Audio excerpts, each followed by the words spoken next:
நீங்க எப்பவாவது இதெல்லாம் பண்ணியிருக்கீங்களா?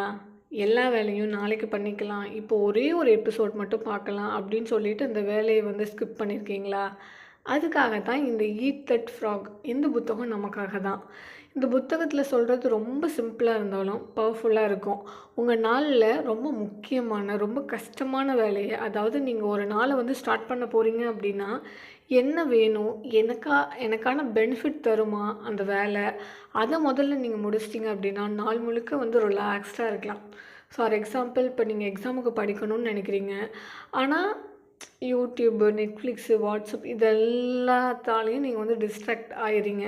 அப்டின்னா, நீங்க இப்போ ஒரு ஓரமா ஒரு 10 மினிட்ஸ் வந்து ஸ்க்ரால் பண்ணிட்டு படிக்கிறேன்னு சொன்னீங்க அப்டின்னா, அந்த டேவே வந்து வேஸ்ட் பண்ணிடுவீங்க. ஆனா, அதே டைமு காலையில எழுந்து ஒரு 45 மினிட்ஸ் முக்கியமான சாப்டருக்கு ஓரம் போய் படிச்சீங்க அப்டின்னா, எது வந்தாலும் உங்களுக்கு கில்ட்டா இருக்காது. ஒரு பீஸோட இருக்க முடியும்.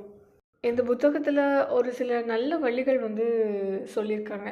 பிளான் பண்ணுங்க. நாளைக்கு என்ன பண்ண போறீங்கன்னு சொல்லிட்டு இன்னைக்கு நைட்டே எழுதி வச்சுக்கோங்க. முக்கியமான வேலைய வந்து தேடுங்க. உங்களோட ப்ராக்ரஸ்க்கு எது தேவையோ அத பண்ணுங்க போதும். ரொம்ப கஷ்டமான வேலைய முதல்ல செய்யுங்க. அதுக்கு வந்து காலையில பண்றது ரொம்ப பெஸ்ட்டு. டிஸ்ட்ராக்ட் ஆகாதீங்க. ஃபோன வந்து சைலன்ட்ல போட்டுக்கோங்க. நோட்டிஃபிகேஷன ஆஃப் பண்ணி வச்சுக்கோங்க. வேலைய வந்து சின்ன சின்னதா ஸ்ப்ளிட் அப் பண்ணிக்கோங்க.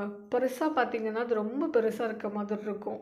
சின்ன சின்னதா இது பண்ணீங்கன்னா, உங்களால ஈஸியா பண்ணிட முடியும். ஸோ, ஃபைனலா என்ன சொல்ல வரேன் அப்டின்னா, ரொம்ப பெரிய வேலைய ஃபர்ஸ்ட்டே வந்து முடிச்சுடுங்க. ஏன்னா, அந்த டேவே வந்து சூப்பரா போயிடும். நீங்க முடிக்காம விட்டுட்டீங்க அப்டின்னா, ரொம்ப கில்ட்டியா, ரொம்ப இன்னும் முடிக்கலையே அப்டின்ற ஒரு டென்ஷன் இருக்கும். இதுக்கு நீங்க வந்து இது ஒரு ஹேபிட் மாதிரி தான். நீங்க இதுக்கு பழக்கப்பட்டீங்க அப்டின்னா, உங்களோட ப்ரொடக்டிவிட்டி ரொம்பவே இன்க்ரீஸ் ஆகும். இந்த புத்தகம் ரொம்ப பெருசுலாம் இல்ல. ஆனா கான்செப்ட் வந்து சூப்பர் ஸ்ட்ராங்கு. இத ஃபாலோ பண்ணிட்டீங்க அப்டின்னா, டெய்லியும் ரொம்ப யூஸ்ஃபுல்லான வேலை வந்து பண்ணலாம். கன்ஃப்யூஷன், டிலே எல்லாமே குறையும்.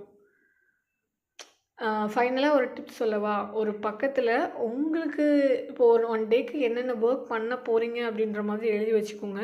அதுல வந்து ப்ரையாரிட்டி செட் பண்ணிக்கோங்க. ஏ, பி, சி அப்படின்னு சொல்லிட்டு. அந்த ஏங்கிற வொர்க்க வந்து ஃபர்ஸ்ட்டே பண்ணி முடிச்சுடுங்க. உங்க டேவே சூப்பரா போகும். Thank you. ட்ரை பண்ணி பார்த்துட்டு எப்படி இருக்குன்னு சொல்லுங்க. Thank you.